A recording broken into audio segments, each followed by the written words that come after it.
Bruce, you must have something really good too. Of course I do. It's Bruce Danielson, and I guess I'm here to entertain you too. Welcome everyone to the February 17th Park Board meeting. Today we've got a great agenda. Let's do a roll call, Rita, to determine a quorum. Jim Stavanger? Here. Ann Noctigal? Here. Todd Sundley? Here. Mike Begeman? Here. Mick Conlon? Here. Rick Weber? Here. Rick Wagner? Here. Here. We have a quorum. Good, thank you. All right, second item up, approval of minutes from the January 20th Park Board meeting. They were in your packets. I'd entertain a motion and a second for approval. Move to approve Noctigal. Second. Begeman. Thank you. Stavanger? Yes. Noctigal? Yes. Sundley? Yes. Begeman? Yes. Conlon? Yes. Weber? Yes. Wagner? Here. Yes. I'm going to embarrass myself once or You did that twice last in time. these You first did that 5 last minutes. time. Let's just get it out there. You're supposed to get it done by the second meeting. Maybe I can rearrange that so the two Yeah. W's are correct. So I've gotten 2 down for this Yeah. one, so hopefully I'm done for the rest. Gotta get better help around here. All right, we're on approval there.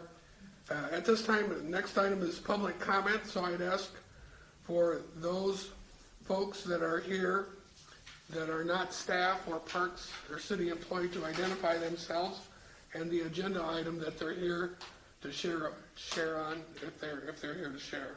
So let's the standing committees. First up, marketing and public needs. I wasn't able to attend. Did you guys meet Rick and Nick? Yep, we did meet and just had some nice discussion about the agenda items that are planned for today. Okay.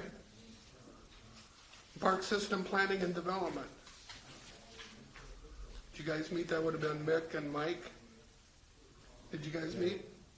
Yeah, we met, yeah, it was just me, I think, but yeah, we got through, Don took us kind of through the items on the, that will be on the agenda, so yeah, we're good. We're good, all right. Partnership and recreation, we also met, and in addition to the items that are on the agenda, we had an update on the Tut Hill House and the band, municipal band update. All right, item number 5, any unfinished business to address? All right. Next up, item 6, new business. First up, I guess it's Don. Yeah, this is an exciting day for us, and an exciting day yesterday too, when we briefed the council on this project as well, so the timing's kind of back to back here. So obviously, we've talked about it in committees, but also probably read about in the paper a lot of the details of the proposed gifting agreement and the naming consideration as our next agenda item. And so Mike and I will just kind of walk you through the plan presentation, and then obviously we'll be able to take some questions. And obviously the guests we have here today will also have some additional information they can provide on behalf of the donors. So what we're proposing obviously is a public-private partnership with the Sioux Falls Area Community Foundation. And over the last months, I guess, we've been working with Gary and Diane Jacobson on a proposed ice ribbon and an all-inclusive playground in Falls Park West. As you can see from some of the images, if this works, that we've got something really exciting in store for Falls Park West. These are images, for example, on the left-hand side is Maggie Daly Park in Chicago, where they have an ice ribbon. Another example is Riverfront Park in Spokane, where they also have an ice ribbon. We also have Howard Park in South Bend, Indiana. It's an all-inclusive playground being shown there. We have other examples, again, of Maggie Daly, and kind of the fun experience that you can have with an ice ribbon. And another example in Woodbury, Minnesota, of an all-inclusive playground. Yeah, it has more close-up amenities with that particular structure. So, we're really happy that, you know, this project is moving forward. It certainly aligns with some of the planning documents that we've worked on over the years. Obviously, the 2025 plan for downtown calls for trying to generate more activity on a year-round basis in our downtown, just instead of just the summer being busy, trying to create year-round opportunities. The downtown ice rink was one of the things that was identified as part of that plan. You know, about a year ago at this time, the park board approved our Parks and Recreation Comprehensive Plan, and one of the recommendations out of that plan was to create new experiences in our park system that we currently don't have. And while we have ice rinks, we don't have refrigerated ice ribbons. And while we have playgrounds that are ADA accessible, we don't have all-inclusive playgrounds like the one we're proposing in Falls Park West.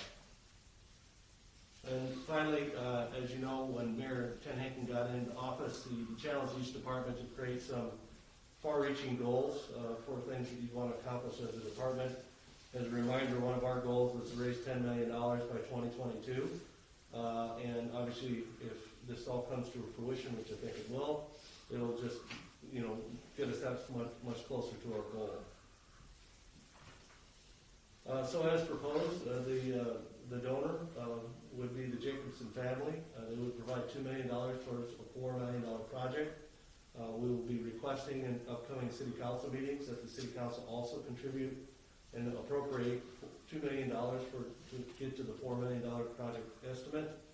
And what we're calling this is much like we talked about with the Hayward Park Master Plan, is the Sioux Falls for All initiative, where we would really target one-time projects because it's one-time money that we're receiving to be able to advance some really good initiatives across the city. So the proposed agreement would be with Andy at the Sioux Falls Area Community Foundation. He's obviously worked with the donors to put that agreement in place. So they have an agreement in place to make this happen. Again, the proposed gift is $2 million. And as part of that gifting agreement, you have a naming application as your next agenda item as well, where that would be known as the Jacobson Plaza at Falls Park in perpetuity. And then what's really special about this agreement that's before you is that it not only provides the initial appropriation and initial dollars from the Jacobson family, it also provides a replacement fund and or improvement fund for this site to be known as the Jacobson Plaza at Falls Park.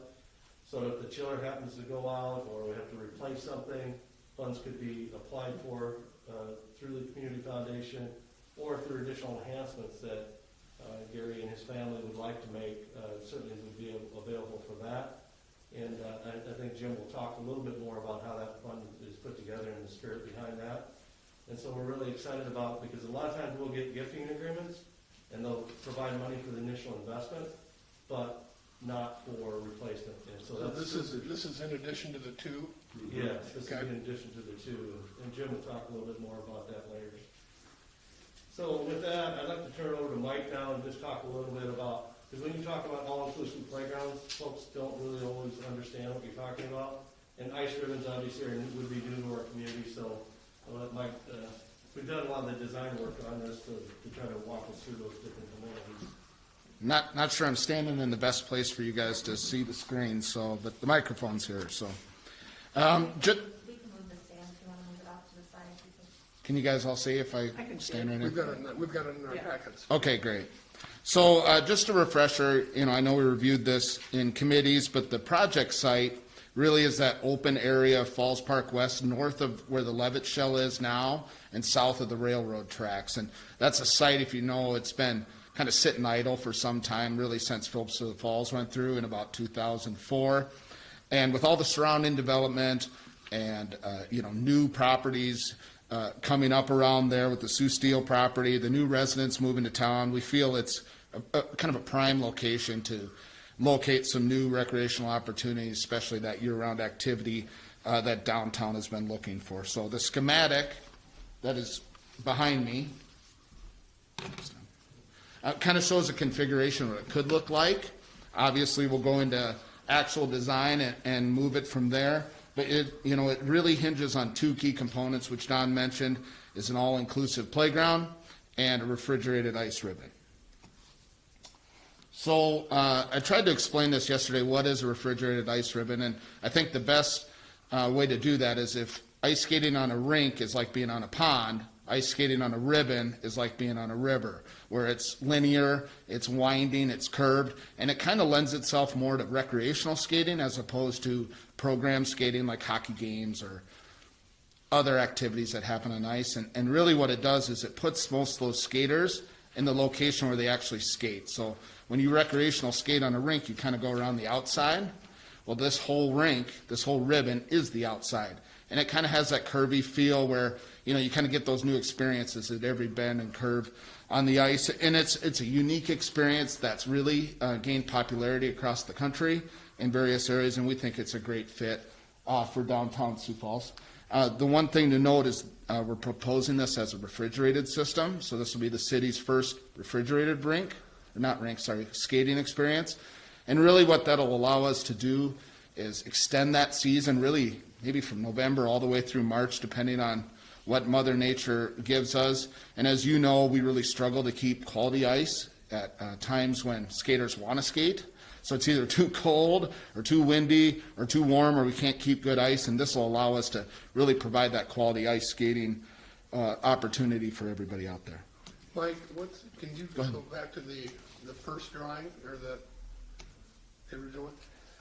To help us frame scope, how long is the ribbon, or how big is it? It looks like it's I don't know, is it a block long? Is it 2 blocks long? Right now, what we're looking at is about 12,000 square feet. And if you think of it kind of winding between 10 and 20 feet wide, and then going about,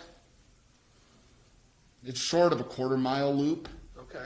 So, you know, I'd say it's kind of in between a eighth of a mile and a quarter of a mile, and then it'll meander in and out. So it'll feel like a river. It's not a solid form like a track. And so it's, you know, probably 6 to 8 trips around would be a mile. Okay. Is that big enough? Well, I think that's the size that was recommended as a part of our outdoor ice study we did a few years back for our community. But when we get into that design process, well, you know, we'll work with the designers and, you know, the foundation and the community to figure out what's our ideal size, and based on budget, we'll try and scope that to the right size. It looks like there's, towards that middle part, it looks like there's a little, like a half circle. Is that a congregating place, or it's just wider there? Most of the ribbons try and create somewhat of an entrance and an exit point where activity kind of slows down. You don't have the constant path through, and you actually come to what I'll call a place where people can feel comfortable entering and exiting the rink. Yeah. Okay. So the outside will be enclosed, like if I have my own skates, I have to go through the warming house to get up to start it? Or I don't think you'll have to go through the warming So house. you can just, like, you know, you could sit on a bench at certain exits and hop on as you want, or hop off. Right. You know, we still have to figure out those details with the design, but obviously we'll try and come up with some sort of a plaza or a gathering space, which would have a connection to both the warming house and the restroom, the rink, and the playground. So we'll try and create that plaza space that would kind of be the entrance and the exit. But I wouldn't get too hooked onto the schematic you see up there, because it's going to change significantly when we actually get into the design. It really gives you an idea, though, for the scale of how big and open, you know how big and open that space is, and how we're going to fill quite a bit of it.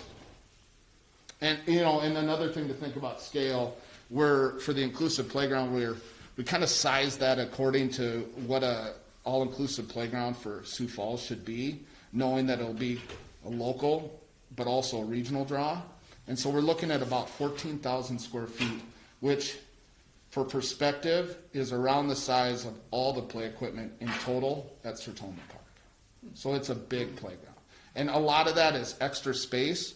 Inclusive playgrounds have a lot of open space between play features to allow people of all abilities to move through. How far away is the nearest park that's got some facilities?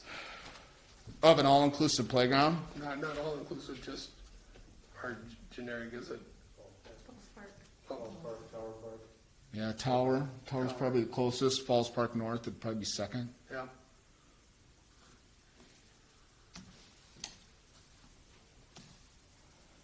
So to talk a little bit about what is an inclusive playground, I know we went through this, but the technical definition is a universally designed, sensory-rich environment that enables children to develop physically, socially, and emotionally. But really what it comes down to is the design of the play features. And a lot of thought goes into how these playgrounds can create opportunities to develop skills, both physical, cognitive, sensory, and socially, with the goal that by allowing play opportunities in all the different senses, kids will really start to engage with each other, and they'll be able to sort of manipulate and change and impact their surrounding environment. And the goal is really, at the end of the day, to create a place for all children of all different abilities to get together and play with each other. Just a couple of items on next steps. So we went to City Council informational yesterday, and that was sort of the unveiling of the project and the partnership. We're here today for Park Board recommendation. If everything goes, we'll be going back to City Council with a CIP amendment and then also approval of the agreement and naming application in March, with the goal to really kickstart design right away in 2021 and hopefully put shovels in the ground early in 2022 and have people skating later that winter. So. What is, maybe you already spoke to this and I wasn't paying as much attention. What's the off-season on the refrigerated? The off-season? Yeah. Well, Mother Nature, you're talking the time, or what do you do on it? No, I'm talking like Purpose. March to September or Right. October. Well, I would envision in this particular scenario that it'll probably be a walking loop. Okay. I think what I would envision is kids show up to play at the So playground. it's not off limits, you can No. still be able to. No, and I would say the ribbon style actually lends itself to a little better off-season use than, say, a rink. If you go out in the middle of a rink in the summertime with the dasher boards up, it's bright.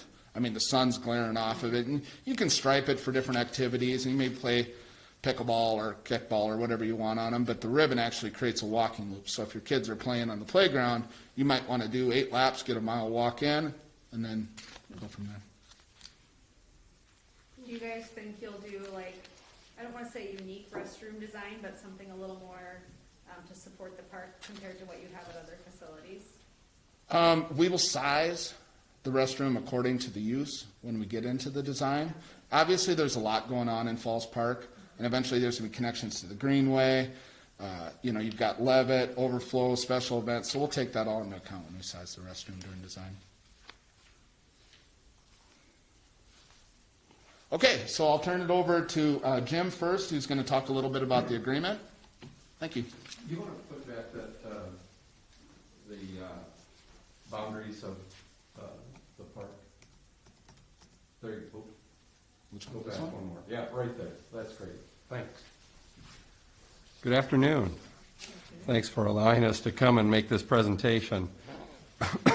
I've been working with Gary and Diane Jacobson for some time now on this project, and they came to us with an initial agreement that they had arrived at in principle with Don and with the mayor, and we've spent the last few weeks working through the details of the agreement. As Don and Mike indicated, this is a little bit unique in that, first of all, it is a public and private joint venture of sorts where both will kick in 50% of the initial cost of the design and the construction. What is also important is the replacement fund. And it's not only a replacement fund, but it is also a fund that that can be used for further improvements down the road. So the arrangement that the Jacobsons have with the Sioux Falls Area Community Foundation is to create 2 funds over there. And the first fund that they're creating is the $2 million for the initial design and construction. The second fund that they are going to create and fund over time is a fund that can be used down the road when, for instance, the chiller goes out and is no longer repairable. If any of the buildings need to be replaced in any way, or if the playground equipment needs to be replaced, that's available also. One of the things in the agreement, and the reason I asked that this go back up, is that with the Levitt shell here, there is some hope that there will be some more expansion of some of the Levitt facilities as it goes north toward the playground, the all-inclusive playground.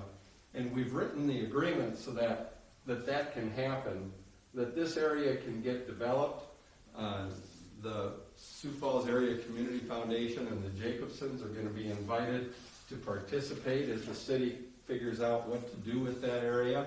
They're not obligated to participate in that part of it, but they have the opportunity to. So it'll be fun to see down the road what can actually happen as the park continues to be further developed. And it was exciting to hear from Don the planning process that you're going to be going through to design various parts of the park and to have folks from all over the country participate in that. So we're hoping that this will be a catalyst, and that based on your additional strategic planning and visioning for the park, that there will be other private and public activities that can result in a completion of the park. I would be open to questions. There's a lot in the agreement. I don't know if you've had an opportunity to review it or not, but I'd be glad to answer any questions. And then I'd like to invite Robin to come forward, who's the daughter of Gary and Diane, and can give you a little bit of the family history in Sioux Falls and their participation in our community. Jim, did you mention the goal for the second fund? Is there a goal amount to fund that at a certain level? Yeah, it'll be funded. The intention is to fund it in a minimum of $1 million. And in all likelihood, there may be some other close family friends that participate in that fund also. They're not going to make a public appeal or anything like that, but there may be close friends that would like to participate in that. And we had talked, you know, when you think about replacement, the replacement might be 30 years from now. And by funding that first part of it over the next few years, which is the intention, maybe over a 5-year period or so, to fund that initial $1 million, what will be available is not only the income earned off of that second fund, that replacement fund, but also the principal. So we've made arrangements with Andy Patterson over at the Community Foundation for kind of a unique fund, because the two kinds of funds that they are most familiar with using are a fund that you spend completely down right away, and a fund that is endowed, and when it's endowed, you only spend the income, and then there's usually a certain percentage, 4 or 5% a year, that you make available on an annual basis. But this fund is a third variety, which would allow you to spend principal and interest. And you know, the city would come to the Community Foundation and the Jacobson family and with the ideas and what needs to be replaced, and work through that on a partnership basis. So that was going to be my question. So the process is the city parks would make a request of the family and through the Sioux Falls Area Community Foundation, then that would be evaluated and discussed and right. And yeah, the way it's phrased in the agreement is that it is the approach would be to the Community Foundation and its designated representative. Well, its designated representatives, you know, at this point would be Gary and Diane, right, on a going forward basis. So just like during the design and the construction process, the city takes the lead. They come up with the design, bring it to the foundation and its designated representatives for approval.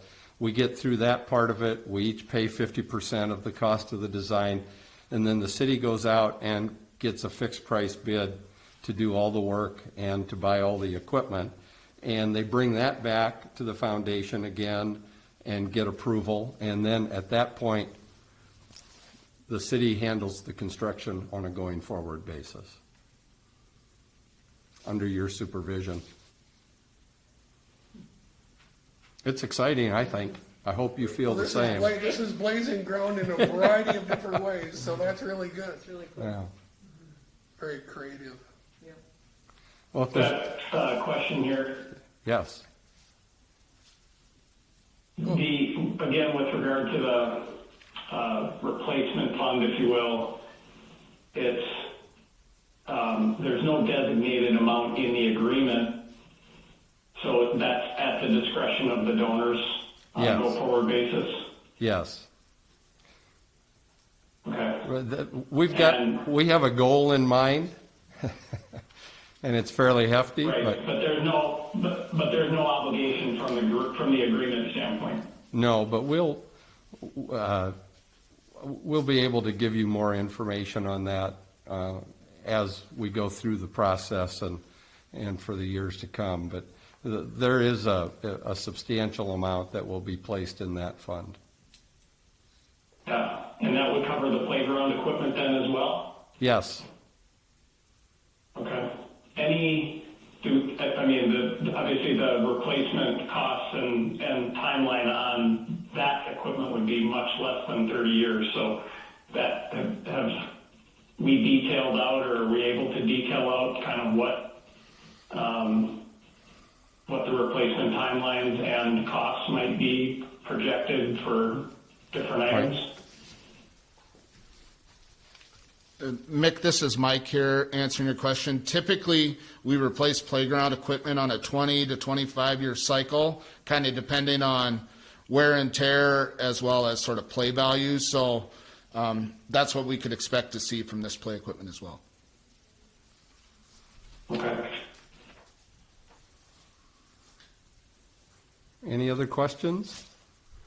If not, I'd invite Robin to come forward.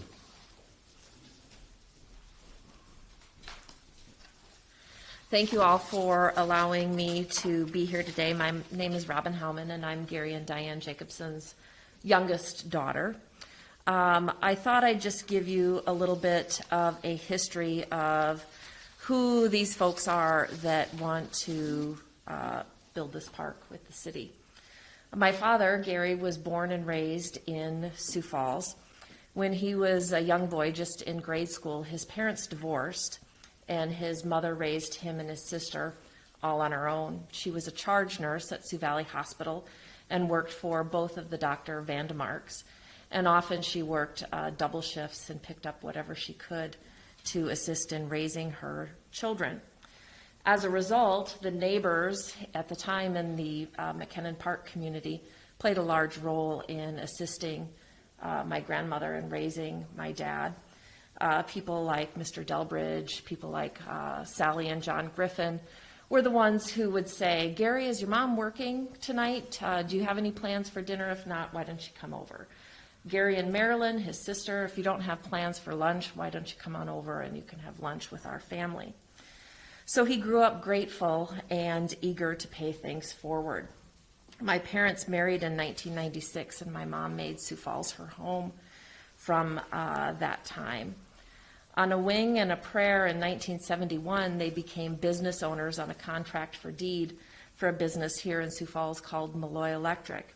And they felt so supported in those efforts, and as they continued that business, as soon as they were able to, they devoted a large portion of their time in supporting the community, whether that's on the board of Sioux Valley Hospital or the foundation. My mother served on the Turning Point board, and for VOA, they had an opportunity, they felt, to pay things forward with those efforts. And then again, when they were financially able to, they began contributing to our community in that way. And one of the first things they did as far as community projects was to develop a scholarship for nursing students in this community. And one of the requirements was that you had to be a single mother raising children, and they didn't have any grade point average requirements. So they wanted to be supportive of people like my father's mother, who was raising children and trying to provide a better life for herself and for her children. So I think that's one incredible way to start supporting our community. Then over the last decade or so, through the Jacobson Foundation at the Sioux Falls Area Community Foundation, we've developed a sense of community giving as far as our family. I have one sister, and each of us have 2 children. And I would tell you, and I think all of them would tell you, that the highlight of our year is when we come together on Christmas and identify recipients for gifting from the Jacobson Family Foundation. And I would also tell you that this idea of this park is something that has really been very meaningful to our family, especially to my parents. This was a project that they came up with and wanted to do, and I really think it shows a commitment that they've had to our community, and it's a community that they have felt very grateful to be a part of, and they want this to be essentially a legacy that they have moving forward to make it all-inclusive to children in our community, and the ice ribbon is certainly something that's new and unique, and we hope that it receives your approval. Robin, on behalf of the Park Board, thank you for this extraordinary gift. Thank you. Beautiful. Thank you. Thank you.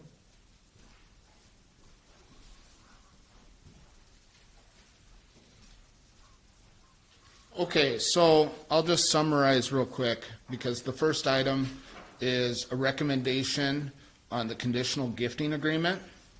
So to recap, it's a $2 million gift for improvements from the Community Foundation to be partnered with $2 million from the city.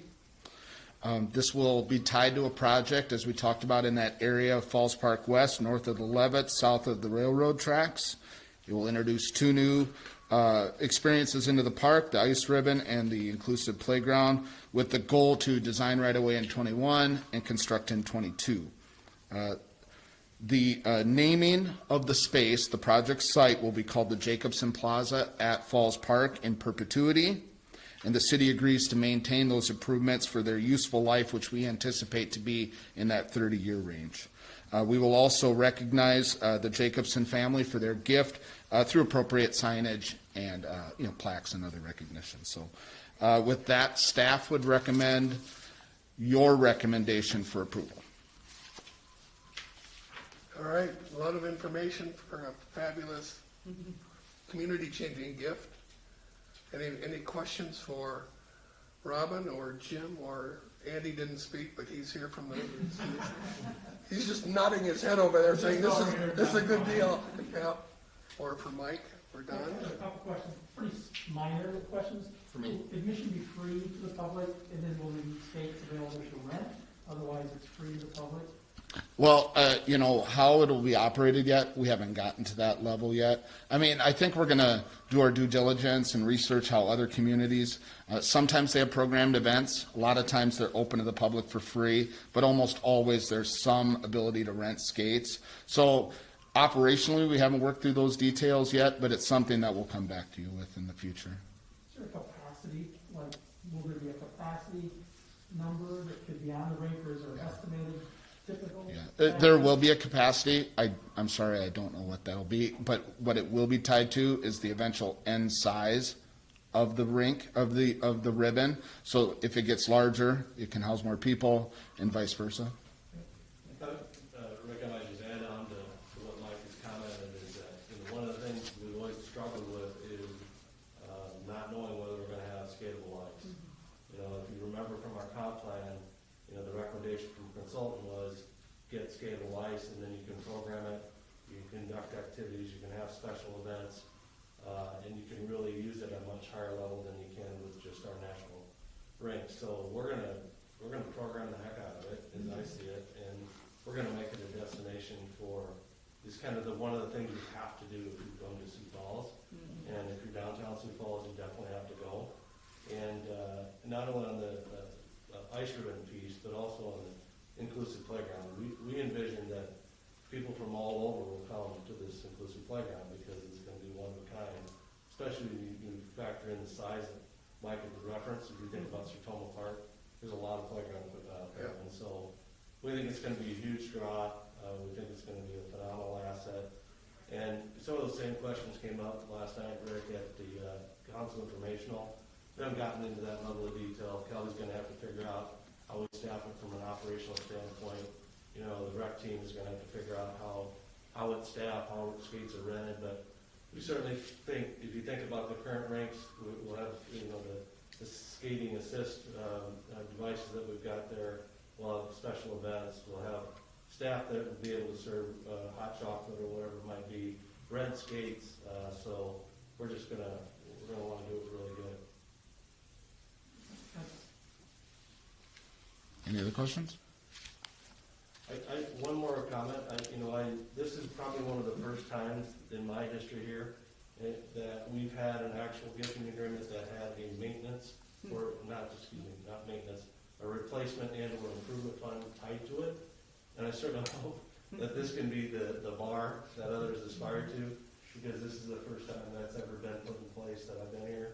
And we've probably done 30 or 40 gifting agreements just roughly since I've been here, on a variety of scales, everything from a bench to a batting cage to, you know, the Kirby Dog Park and all this, you know. And so I just commend the entire team from the Jacobsons, you know, just being able to get creative, understanding that, you know, this is a long-term deal, understanding that the equipment doesn't last forever, and having an appreciation for wanting to make sure there's an opportunity for us to be able to replace it and or expand upon something new that might be important 10, 20, 30 years. I don't think we're gonna understand the impact until, you know, with Andy guaranteeing a 10 or 12% return every year. This thing was gonna be really big, so. I did not nod on that one. And the other thing I'd like to do is recognize Karen Leonard. She spent a lot of time on it.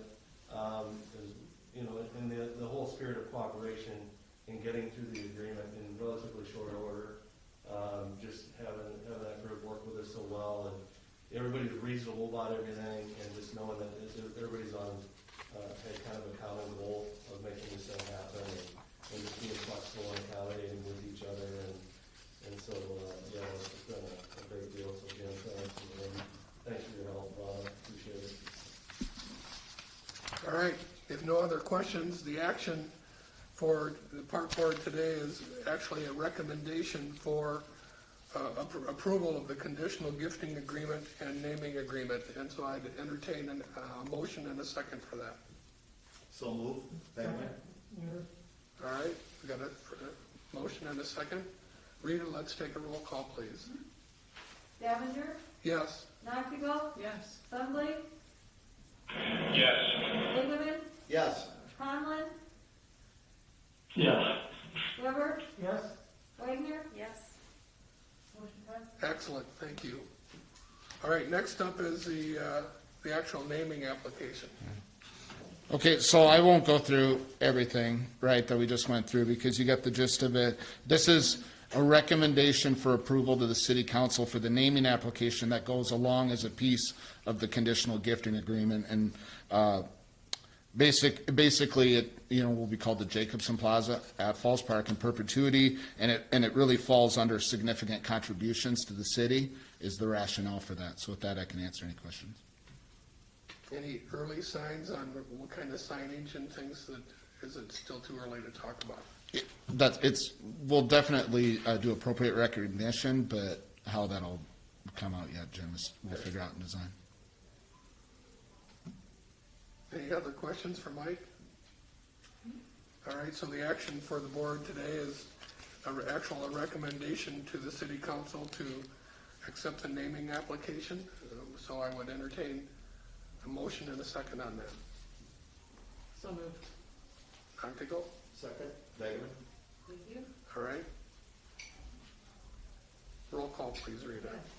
Davenger, Yes? Noctigal, Yes. Sunblade, Yes.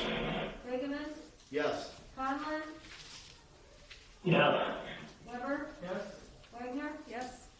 Motion passed. Thank you.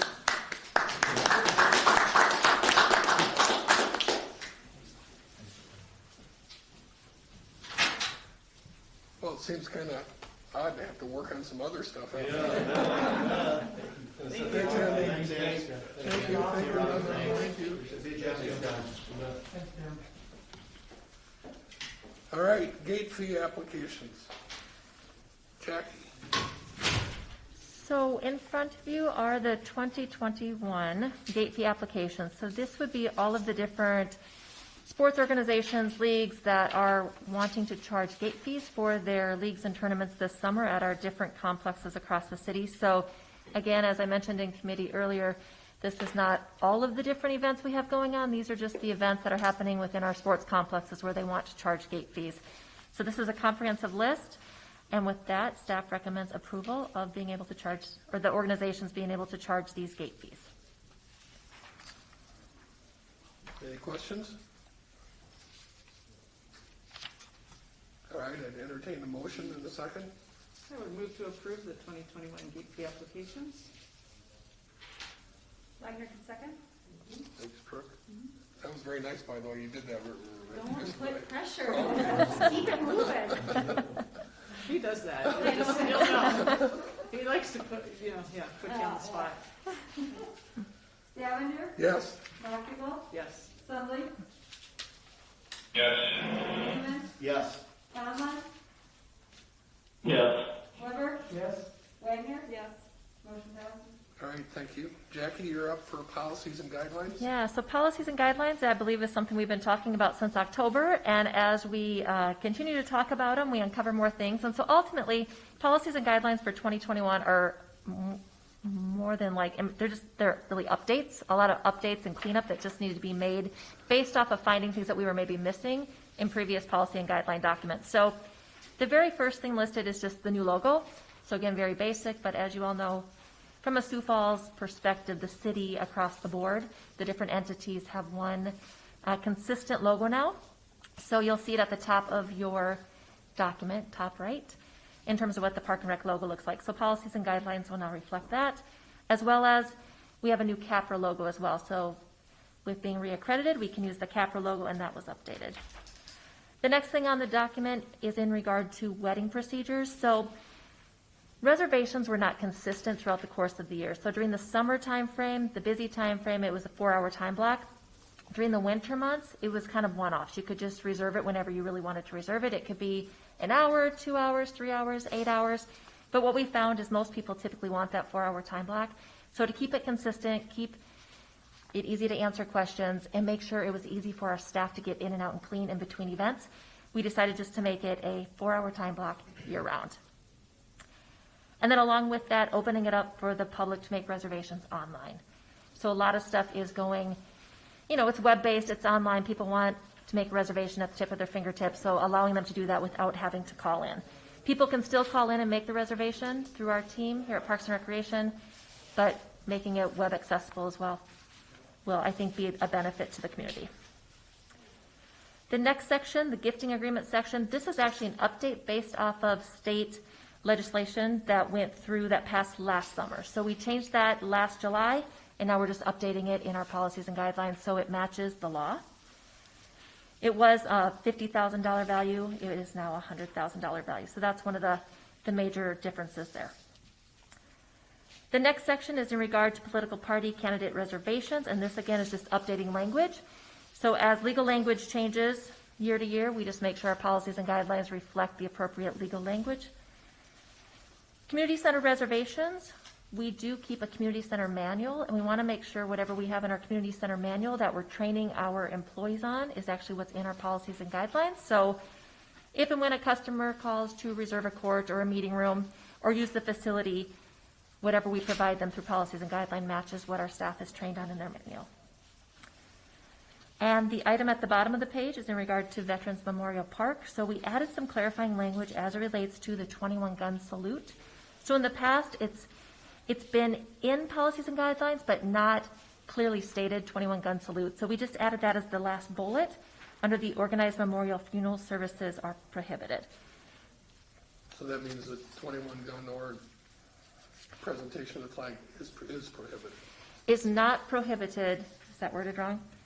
So it is prohibited, I'm sorry. So you may not have a 21-gun salute at Veterans Memorial Park. Okay. And that is really because that park is a park of reflection. It's a park for people to go and spend some quiet time celebrating their loved ones, thinking through, their past. So we really want that to be just really that private memorial.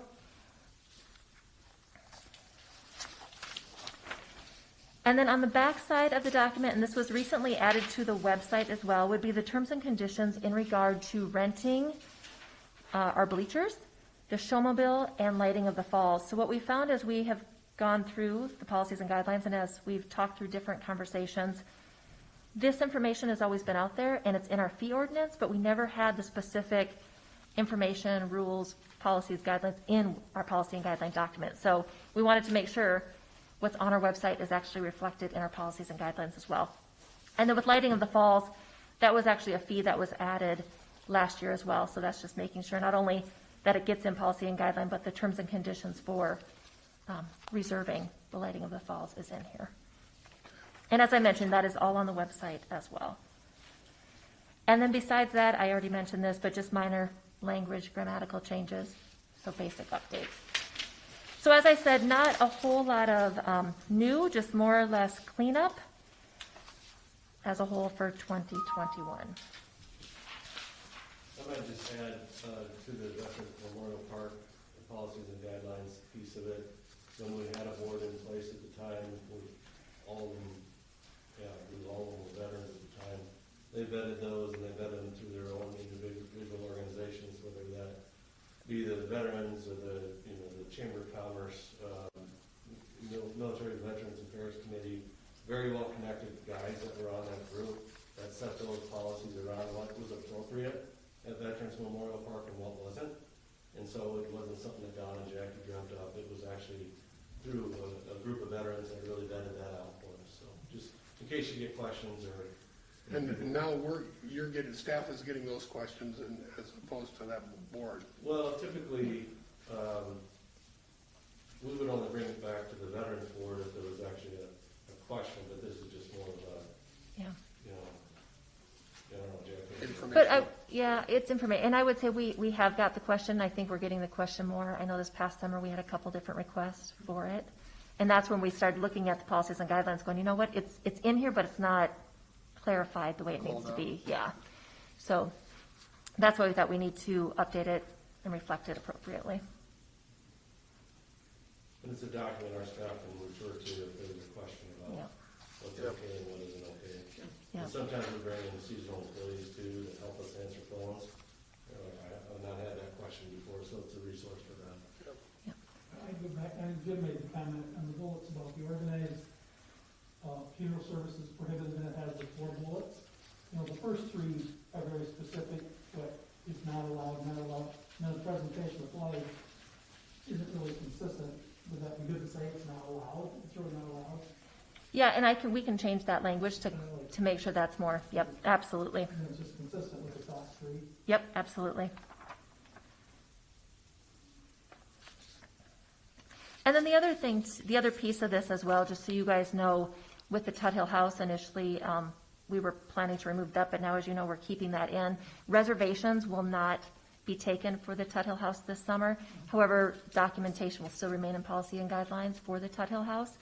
And then once renovation is complete and we determine how that looks, next year's policy and guideline will reflect how that reservation process will take place. Okay. So. Any other questions for Jackie? Jack, can you talk a little bit more about the effect of the removal of the stuff in the political candidate kind of thing? Just what exactly does that mean? So it's just updated legal language that clarifies whether someone can approach someone else in the park and talk politically to them. So this is around donation. So with this, deleting this would allow a political candidate to approach somebody at random in the park and solicit a free will donation. They are not able to directly solicit. And I can maybe have Karen talk to that as well.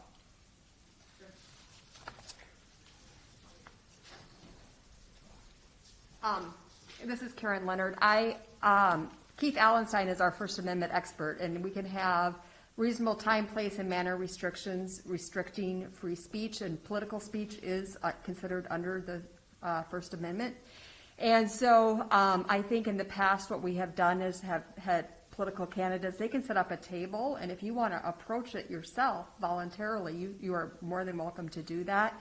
And that has been our standard operating procedure, whether it's in the park or out at the Premier Center or any one of our public buildings, that candidates can and are entitled to do that. We just ask that we restrict them in approaching or soliciting and asking for donations or asking for support. So that's how we've handled it for all the years I've been with the city.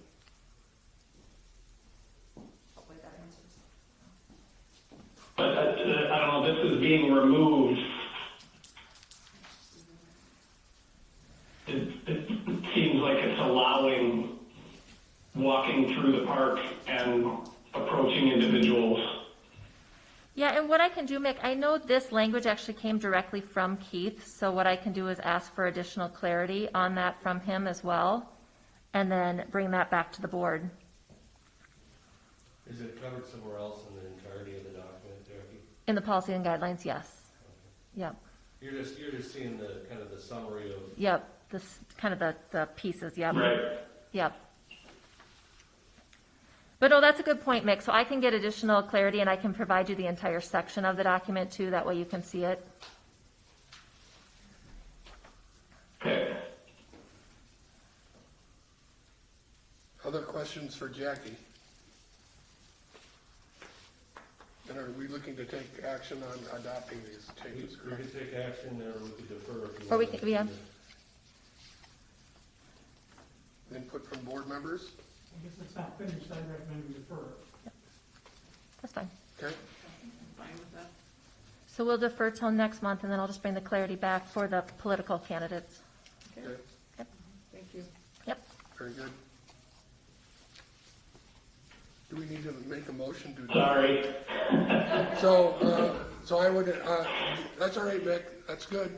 That's why we do this. So, to follow the right rules of order, we need to, have a motion to defer and a second on this particular item so that we can defer till our next meeting and then vote on that. So I need a motion and a second, I'd make a motion to defer this topic till the next meeting. okay?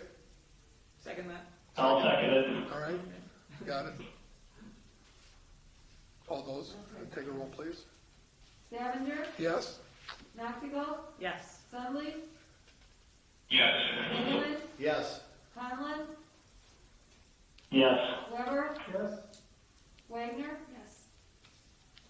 All right, thank you. Thank you, Mick, for bringing that to our attention. All right, report of the director, Don. Yeah, just when it got really cold, it was about time for us to shut ice rinks down, so, unfortunately, this weather was kind of real crazy again. You know, before the, end of the year, it was not conducive to ice skating, and then ultimately, towards the very end, when it got really cold, it was about time we normally shut down on President's Day weekend. This was our last weekend. So any of those are closed for the rest of the season. Mike, I was wondering if we could give them a little update on the chairlift procurement process and where we're at with Great Bear. Yeah, so the chairlift project is going pretty well. If you remember, we hired Skytrack.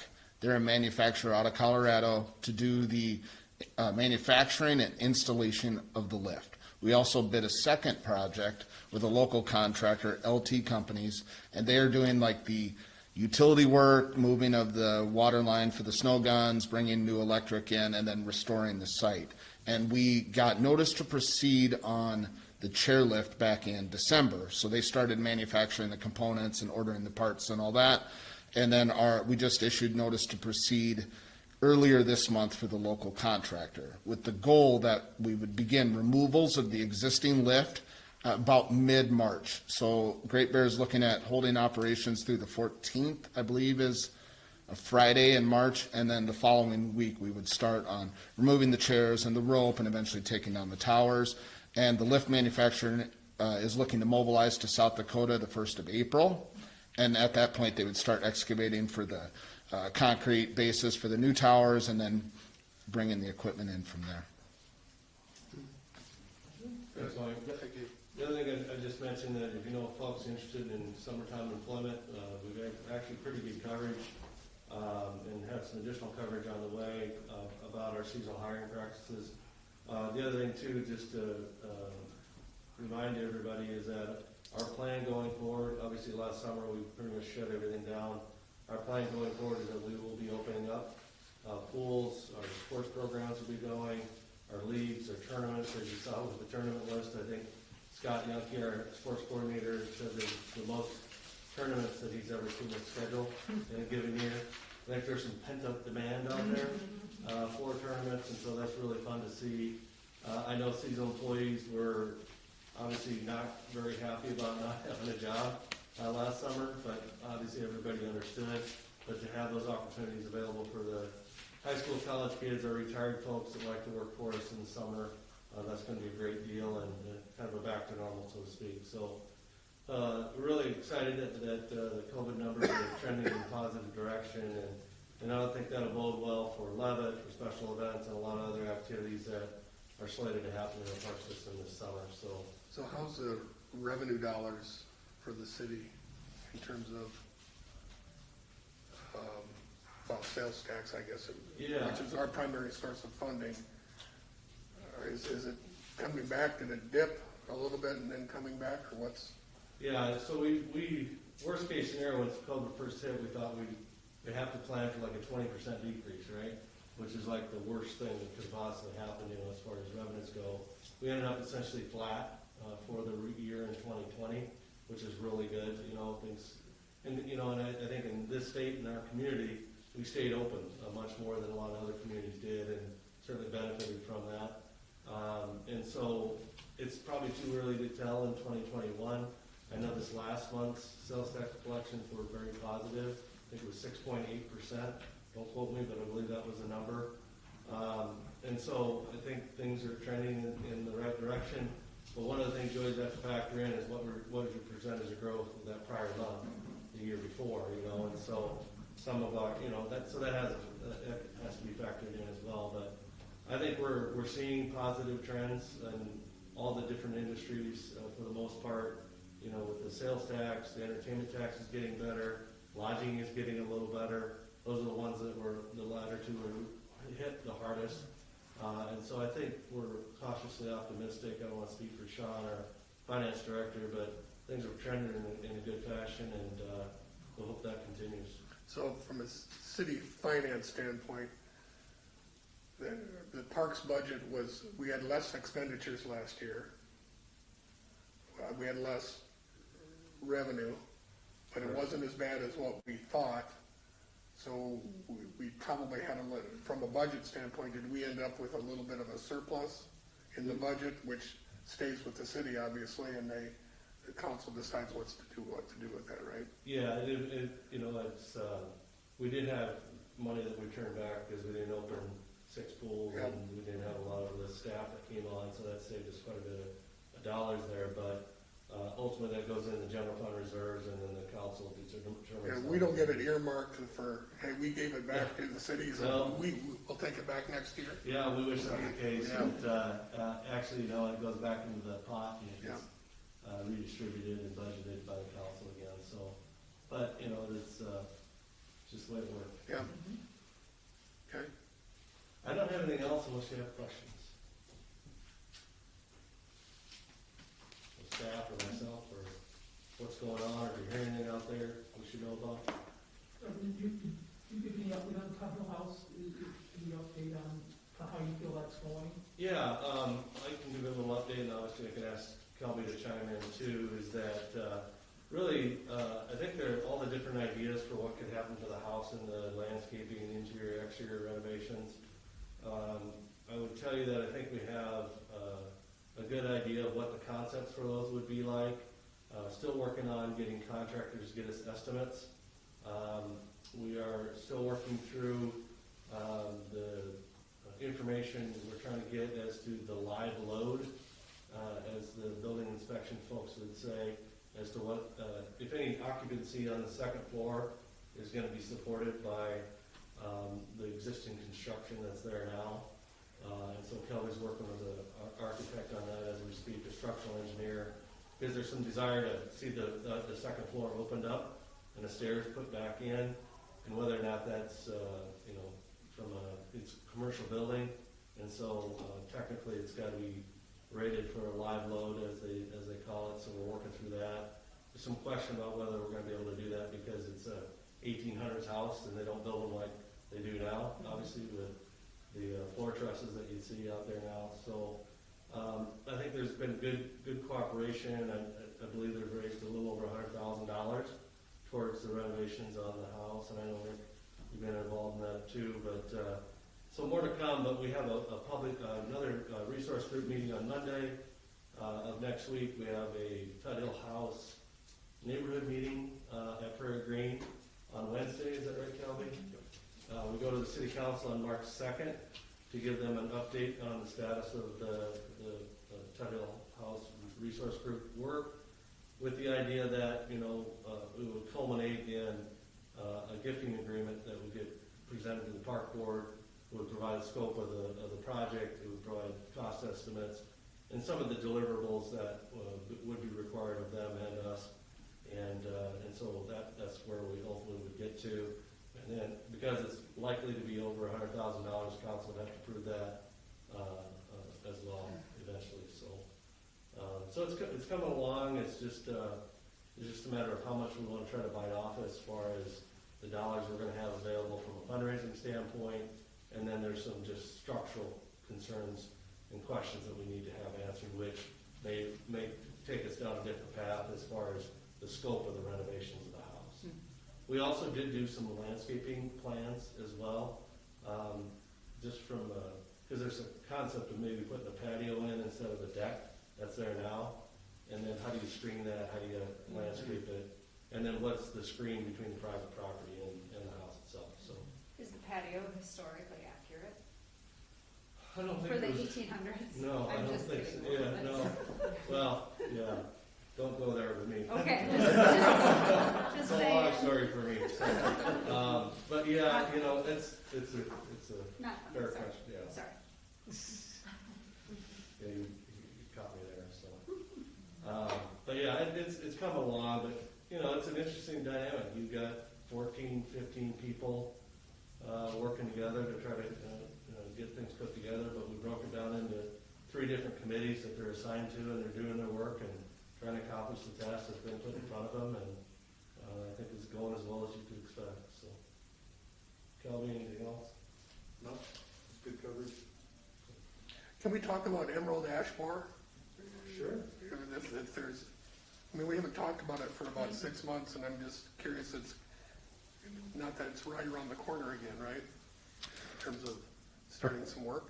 Well, the response plan continues. We actually provided an update to the city council yesterday at the informational as well. Essentially, we're in the 3rd year of our response plan, and we've hit every milestone that we've set out. We set out to remove 2,200 street trees a year. We've removed almost 2,300 street trees a year to this point, and we've identified more than 2,200 street trees to come down here in 2021 as well. There's less than 1,000 inventoried park trees that are ash left within our park system. Of course, that doesn't include the riparian areas, along the river where there's lots of native ash trees. So we're really deep into our response plan as far as, I mean, it's got great motion. We're hitting everything that we've said we were going to do. We've got stumping contractors this year, which is something new. We didn't use stumping contractors before. We've done stumping in-house. And what this will do is there was a significant amount of lag time between tree removal and stump removal, especially in 2019. But as of the end of 2020, with the exception of a handful of stumps that had landscaping around them, we were caught up. There were no more stumps left. However, as soon as we start to remove trees, well, we're creating stumps. So there's always going to be a bit of a lag time between. We're still going to have an inventory of stumps as we continue to cut down trees. We have 1 removal contractor this year. They were a successful bidder in every bid lot by quite a lot. And they are working at a very good rate. They've got over 400 trees down so far, and they expect to be out of here before the end of March. So to have all of their trees all 1,700 of their trees gone before the end of March. We did add 340 trees in the Cathedral neighborhood that city crews will take down, because all of the street trees that we were to remove in 2021 were removed in November and December. The infestation is spreading. It's been detected as far south as 12th Street between the interstates. There's also been a find out just northwest of 26th and Marion, but this is not unexpected. The finds are coming by way of a survey that's being completed by the state, or by, actually the one out by Marion Road was found by one of our removal contractors on a tree that they were actually removing. So it will get more visual here in the next couple of years, where people will actually see the impact of some of the trees. But right now we're not seeing it. We've really flattened the death curve by everything the community's done. We've got 5,400 active treatments on street trees and private trees across the community, so that's helping us. The amount of trees that we're removing are helping us. The way we've managed wood waste to this point is all helping to slow this infestation. So it's a good news story. It's the success of the plan that we put in place. We will adapt and adjust the plan as time goes on. In 2022, we will cover the areas of the city with removals that we haven't been to yet, and also get into some other areas twice. But as the infestation spreads and we start to see, declining street trees in a certain area, we're going to have to be nimble in our response plan to be able to address those trees while they're still alive, so that we're not dealing with standing dead trees. But at this point, it's been absolutely great. Brian Peterson and Maggie Elliott have done amazing work leveraging technology so that we can track the process of the progress of the response plan to this point. So we've got an application where we can see in real time when a tree comes down, where a stump gets ground, and we use that application also for inventory or for invoicing. So we've now got a paperless process for our removal contractor. Also, the arborists have an application when they treat a tree, they can add that to our information, so that when we're selecting trees for removal, we can tell that those trees have been treated, and we just skip right over them and go to other trees. That way we're not dealing back and forth with homeowners who say, I've treated that tree, I don't want you to cut it down, and then we're back and forth in the communication process. And that's been working great. We added an email address so it's easier for people to get in touch with us. When they come home and find a letter or a postcard, of course our office is closed, and they can just fire off an email and we get back to them the next day. So it's been very good. Like I said, we're hitting all of our milestones and marching on toward being ash-free. We also, of course, have been planting trees in the park system. We planted 522 last year. We're planning to plant 500 trees again this year. And we've got a volunteer event that we've got set up for Friday, April 30th and Saturday, May 1st to plant 355 trees across 12 different parks. And at last check, we had 184 people volunteered, signed up to volunteer to help plant those trees, and all those sign-ups are going through the Helpline Center. So as we're bringing trees down, we're putting trees back, and at the pace in which we are planting trees in the park system, we will essentially have replaced every inventoried park ash tree by the year 2025 if we stay on our current pace. Just an additional kudos to Kelvin and the team that he identified, because this has been a department-wide effort, primarily forestry, but also park operations teams that normally don't do tree removal have been doing tree removal. And I think Kurt Sell said it best, is that when we first heard about this, it was considered a crisis. So we go, what are we going to do and how are we going to manage it? And he was very complimentary by saying that what we thought was a crisis is now just a situation that we're managing. And really take the response plan that Kelvin and the team have put together has really addressed the death curve that we talked about early on in this the outbreak of EAB, and it's kind of mirrors that what we tried to do with the pandemic. Slow the spread, slow the death curve, right? So every year we're taking 2,200 trees. It's 2,200 less trees that can fall and create damage or create injury. So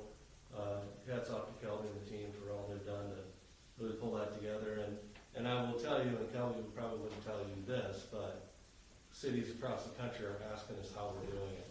And, oh, by the way, the largest contractor we've had come into town to do work, and they do work all over the country, nobody has an application that we've put together to be able to track and monitor their progress in real time like we have. And they said this is the first time on any government project they've worked on. We ought to monetize that thing and Really? sell it. Yeah, and so it's not complicated, it's just using the resources we've got in our GIS, geographic specialists. I just say that again because you're probably not gonna hear that unless I brought it up today. Yeah. But they've been really impressed with how we've handled it, and hats off to them. Good job. Congratulations. Nice job. Nice job. All right. No other items added after the agenda, I don't think, and no reading or communications to the board. Any open board discussion? If not, meeting is adjourned. We don't need a motion? We'll take a motion to adjourn the meeting. Jackie, did you want to introduce our newest employee? I can. Is the meeting adjourned? The meeting is haphazardly what it is, and it's everybody is by unanimous consent.